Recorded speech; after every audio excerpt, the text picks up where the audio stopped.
Okay, this is some X-rays of things that are mummified at the Ripley's, believe it or not. They actually have a mummified falcon here. This is it in the actual case. Can't see it real good. The reason I'm doing this, basically all the timelines are wrong about pretty much everything.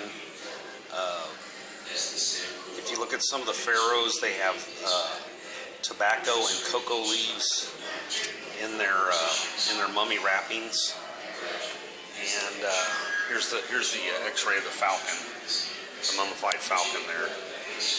And so obviously they were in contact with the New World,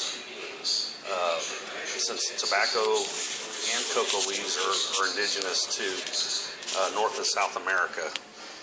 There's also a theory that the gold mine of Ophir was actually in the Grand Canyon. The Smithsonian kind of covers up a lot of stuff about everything, to be honest with you. Anything that doesn't go with the accepted timeline.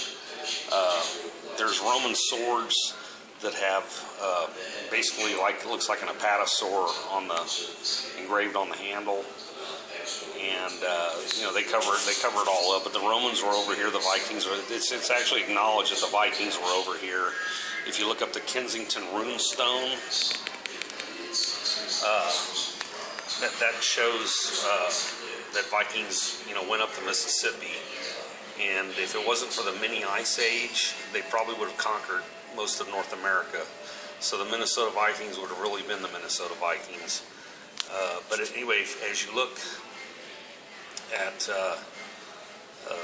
the technology of Egypt, if they could build the pyramids and all the other, the necropolis, how hard would it be? I mean, Thor Heyerdahl, a lot of people remember the Kon-Tiki. He also did a book called The Ra, where he made a Egyptian-style boat, and he went across the Atlantic on it. So the Egyptians were in America, the Romans were in America. There's a shipwreck off the coast of Massachusetts that every once in a while they'll find old coins get washed up from the wreck. And this wreck was an English ship. But underneath it, there's a Roman galley, and when it's a real bad storm, every once in a while they'll recover, and there's upwelling, they'll recover Roman coins from the area. So the same storm that wrecked this Roman ship wrecked this English ship in the exact same place, obviously probably 1,400 years apart, or 1,500. But anyway, yeah, the timeline's all wrong. Egypt was in America.